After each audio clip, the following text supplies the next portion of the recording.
goca me boj gjake jasaman. Bished goca me Muzika, kënga ishin shpirti që e mbajti në këmbë. Ajo forcë që e ngriti dhe e bëri të flas edhe më fuqishëm, edhe më ndjerë. Si zamake jasaman. Ismet Peja nuk ishte vetëm një këngëtar, ai ishte historia e gjallë, dhimbja dhe gëzimi një kombi, një rrëfimtar i heshtur që nuk pushon se kënduari.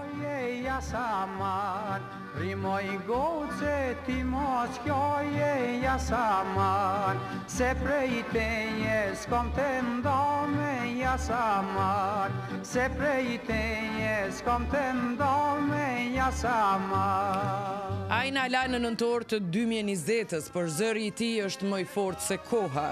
Ai është në çdo fjalë, në çdo frym, në çdo këngë që këndohet me zemër dhe nderim. Ismet Peja është zëri i pandalshëm i shqiptarëve.